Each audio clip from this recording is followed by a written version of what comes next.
Hello and welcome to the Maple Grove City Report. I'm Dave Kaiser from Northwest Community Television. In the next half hour, an update of what's new in Maple Grove and a look back at the most recent council meetings. Stay with us. Up next, the Maple Grove City Report.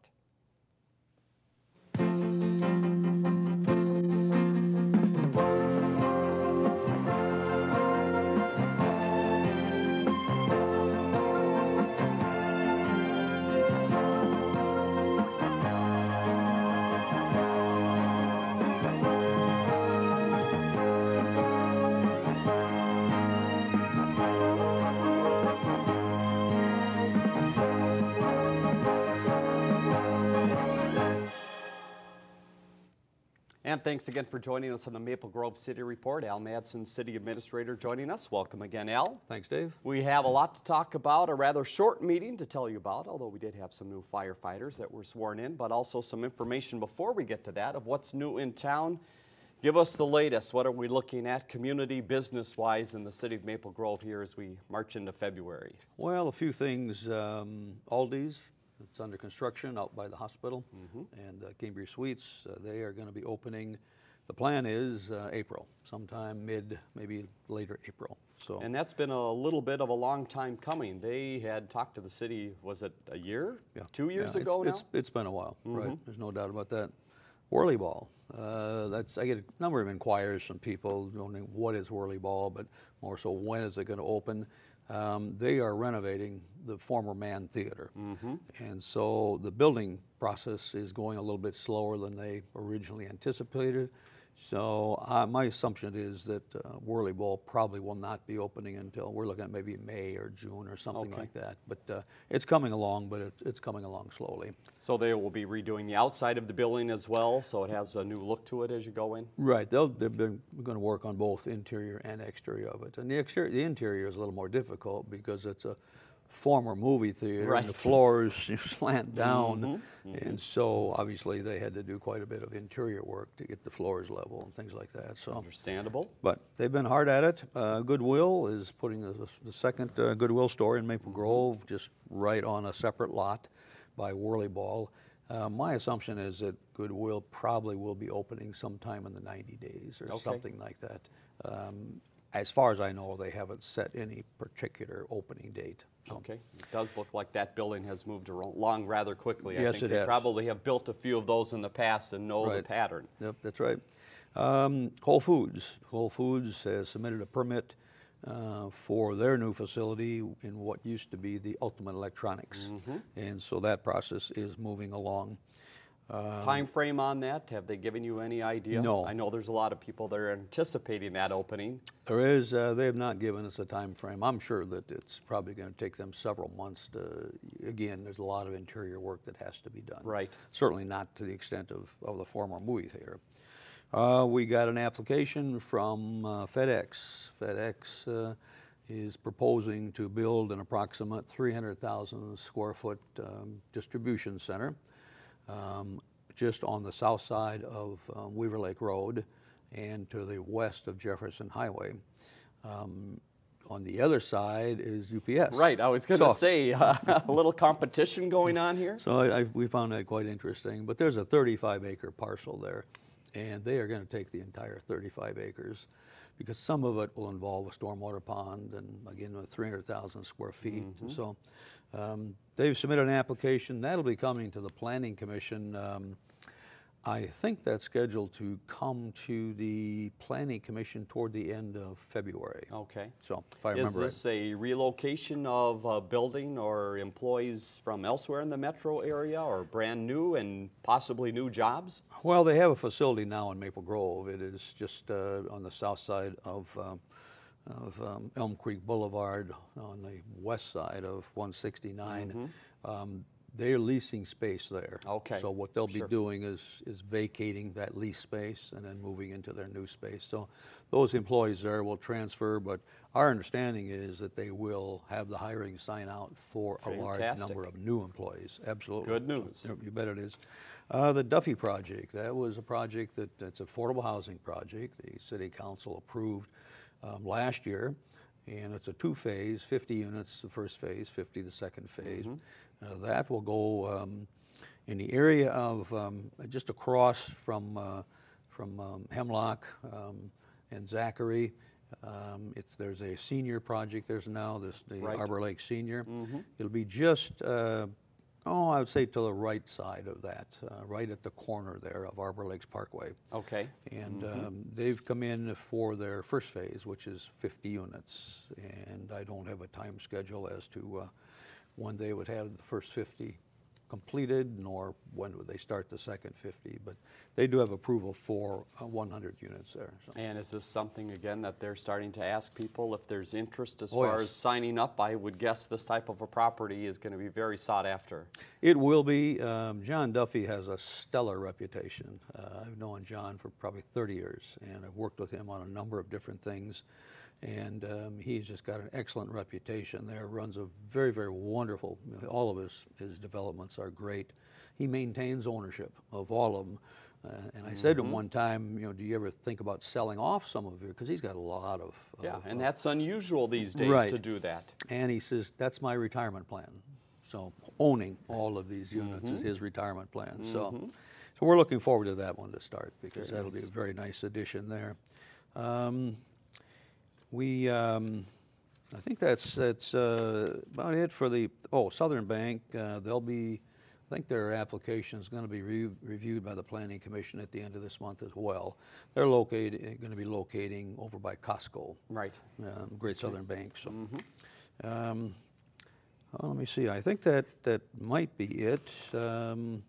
We have the Northwest Suburban Remodeling Fair coming up on Saturday, April 6th, and I know that Cable 12 will be over there as always, and that'll be at the Crystal Community Center. And one big event that took place was the Polar Plunge. Yes. Which I avoided. Somehow we got out of it again this year. Right. My fear is that one of these times they're going to put the pressure on me to jump in. It's never excited me to do that. So. Well, at least that was a cold day, so probably the temperature outside was just about the same as the water. Right, Probably true. felt good to be in the water. It might have been, because that was a cold day, but there were hundreds of people that attended that, and a lot of folks participated in that, and they raised over $150,000 for the Minnesota Special Olympics. Fantastic. I think that's absolutely outstanding. So, for those that are inclined to jump into icy cold waters. Right. We're glad they're out there. Yes. I want to thank Home Depot. They stepped to the plate as a wonderful corporate citizen and took over the remodeling of the Eagle Lake Park Pavilion, and they did a fantastic job. And so it's wonderful when the business community, steps to the plate, and wonderful corporate citizens, and just remodeled, and it saved taxpayer dollars and taxpayer time, staff time, and so it was a great thing for them to be doing. So. And this obviously was something that the city had on its chart of needing to be fixed. It had been run down a little bit, if you will. Yes, you're absolutely right. Home Depot some time back did send a letter to us wondering what can they do. Very nice. As a corporate citizen, what projects can they get involved in? And Eagle Lake, the Park Pavilion, that was the one that we decided that would be good for them to work on, because of their expertise, number one.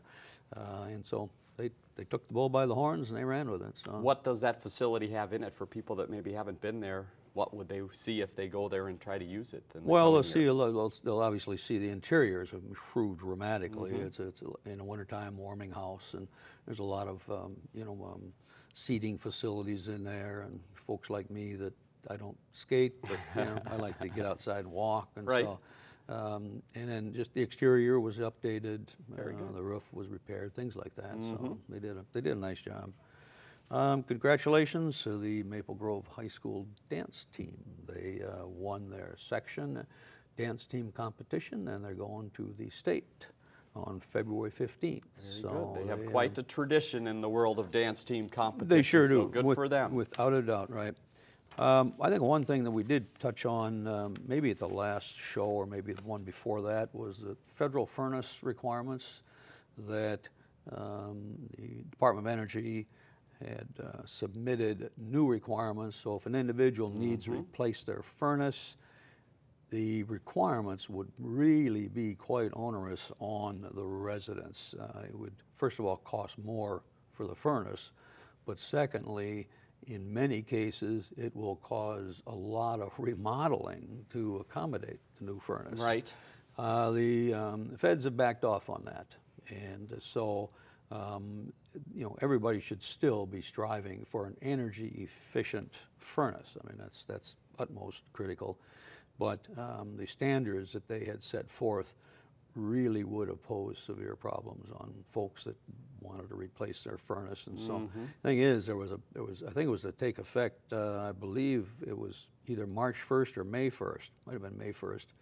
There was a big rush on new furnaces. Well, now the feds came out and said no, that they've relaxed those standards. So that's, I think, one good thing for folks that are in need. Who gave the input to have them relax it? Do you know if this was cities or building officials that bent their ear a little bit to say, I would say it was help us? building officials. Okay. There's no doubt about that.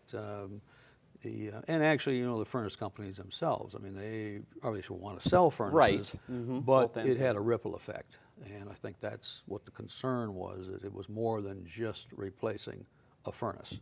And someone would have to do quite a bit of extensive work, especially if your home, if the lower level is finished, makes it even more difficult. Okay. So it would have really pushed the price up beyond the cost of the furnace. So good news for homeowners. Parkway Station, we are continuing to work on the possibility of a ramp at that. Our attendance, I should say, our ridership using the Parkway Station is probably 75%. And so we are working for funding to add a one-level ramp. That was all part of our original plan, but we didn't do it at the first phase just because of cost. And we wanted to wait until the ridership increased to a point where we felt it was feasible and justified. So we're working on plans for that. That's probably not something, though, that will kick off until maybe later this year, assuming we get all the necessary funding. And who are the players that get involved in funding a project such as that? Federal government and Metropolitan Council, so, and as well as our own Maple Grove Transit Authority. So. Our law enforcement training facility is open. We are pleased that the City of Plymouth has partnered with us. The City of New Hope now is going to be using it. The Federal Flight Deck, which is a part of Federal Aviation, they are going to be using it. FBI is going to be using it.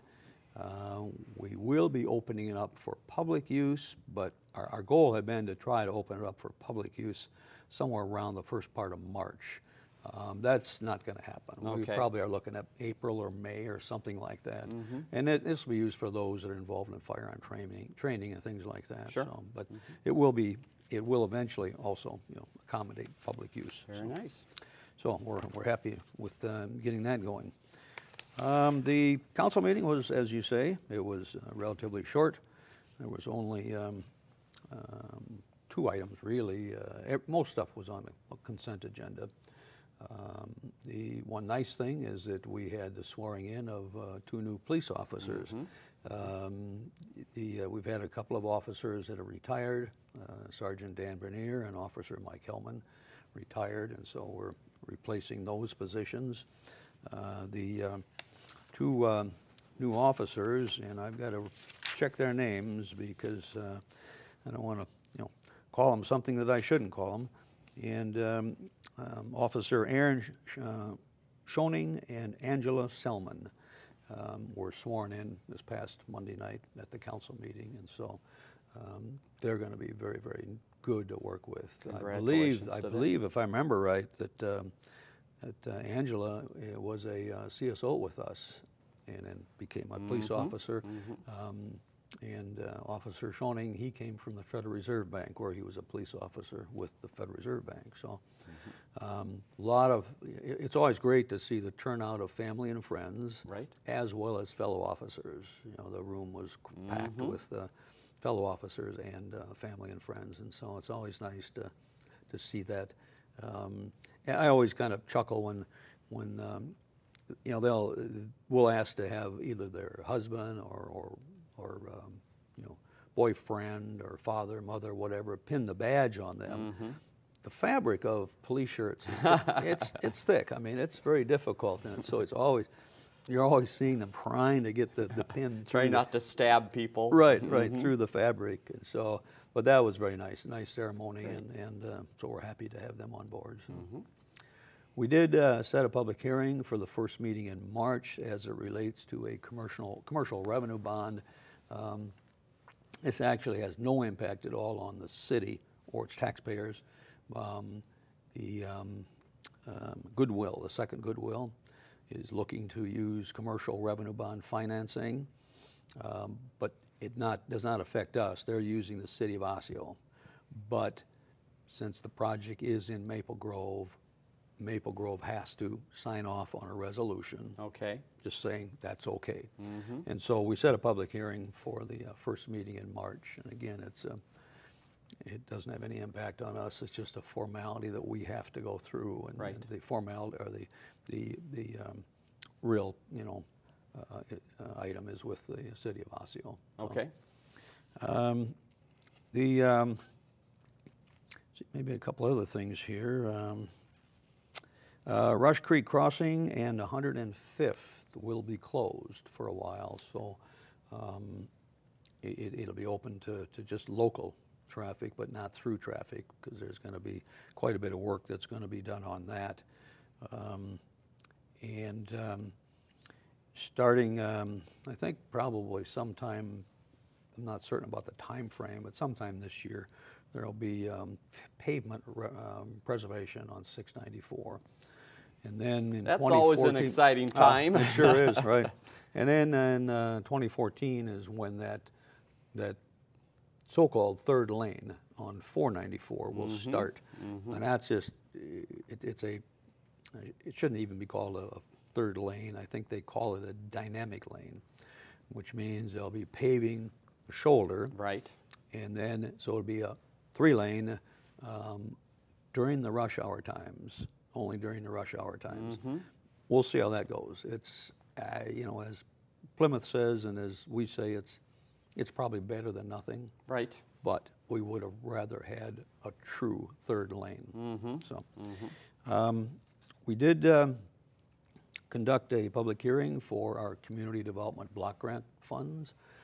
We received the exact same amount this year as we have last year, and we allocated a portion of the money to social services and a portion of the money toward various organizations like the Senior Center and some other types of organizations. We also allocated $40,000 to it's called WALT. It's a affordable housing program. What we did this year is identical to what we did last year, and so, but we had to conduct a public hearing, even though the amount was the same as last year. Projects are the same as last year. The dollar amount for each is the same. We still had to conduct a public hearing, so that was completed. Council approved that. So every year we do need to do the community development block grant program. So how about the number of requests? Are you finding that you're getting more organizations that are requesting those types of funds within your city or in the metro area in general? That has increased over the years because of the economy and things like that. You're finding a lot of these nonprofits are struggling. And so, yes, we have had a number of requests. Last year, I think we had less than the year before. This year, we decided to stay with those that we funded in 2012.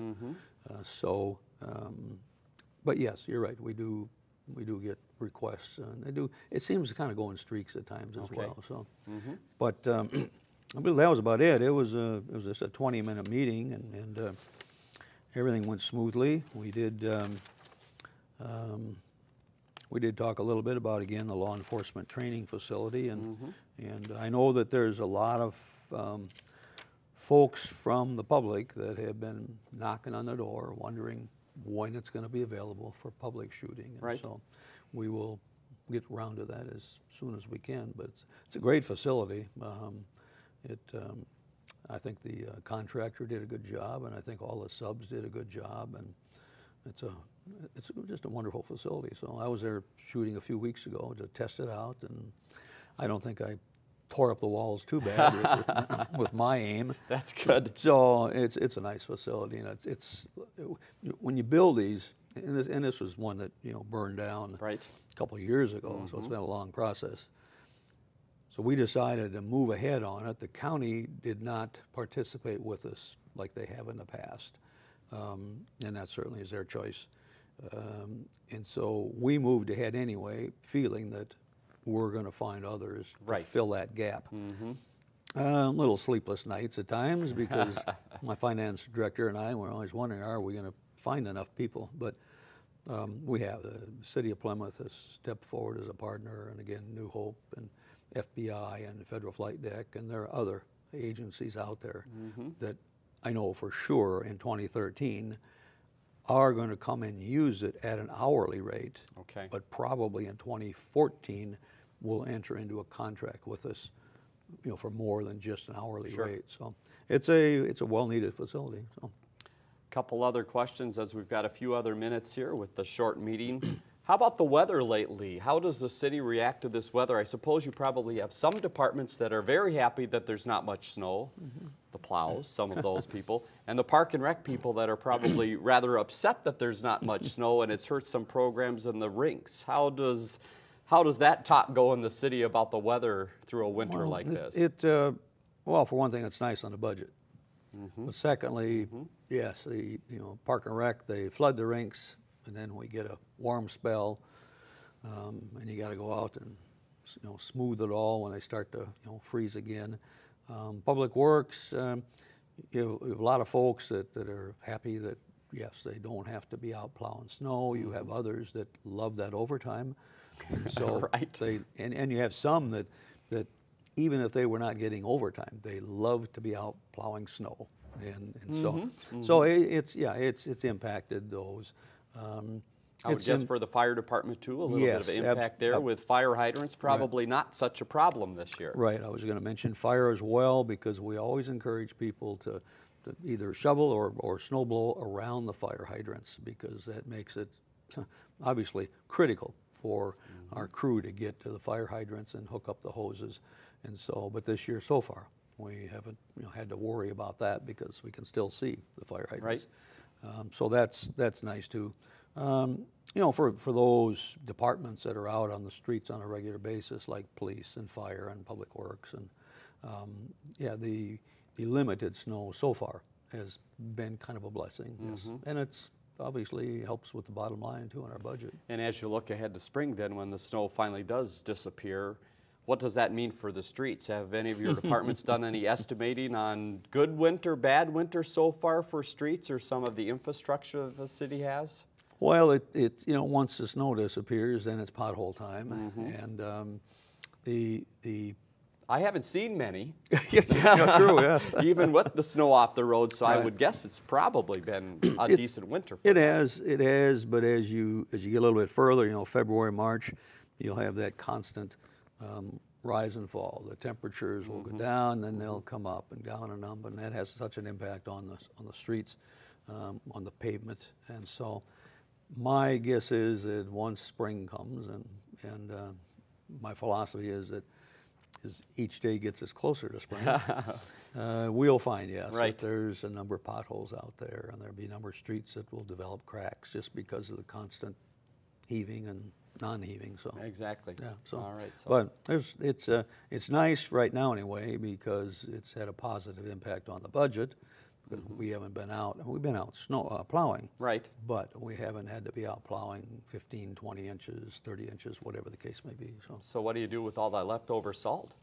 Oh, that's stored. That's the new building. That's right? the new building. Yes, when we built our new public works facility, we also created a very large facility for salt, and then we also have a new liquid chemical that we use on intersections and things like that. That I think a lot of cities are now going to that. The county's going to that.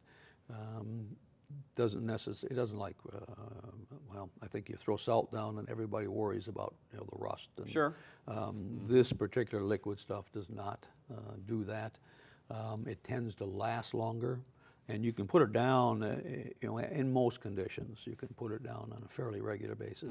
But they have plenty of work to do. There's no doubt about that, because there's always something may be breaking down, and you get a plow out, and you know something could break down on it, and so our mechanics have got plenty to do. So. Well, we're not out of the woods yet. It's No, only we're early February as we tape this program, so still have quite a next bit of time time yet. we could be talking about overtime, big overtime for the plow. Yes, so we could, absolutely. Well, Al, thank you very much again Thank for you, your Dave. time. Let's leave you with the next meeting date and take a close look at this, because that date has changed because of upcoming holidays. So the next meeting will be on a Tuesday as opposed to a Monday. So you want to make sure you make note of that. Also the city's web address, if you have questions or want more information about what we've talked about during the program, you can get that through the website there. You see the date, Tuesday the 19th at 7:30 at the Government Center. Phone number at the bottom, and our phone number, 533-1710, the viewer response line. If you have questions or comments, we'll try to answer those on the program. For Al Madsen, I'm Dave Kaiser. Thanks for joining us on the Maple Grove City Report.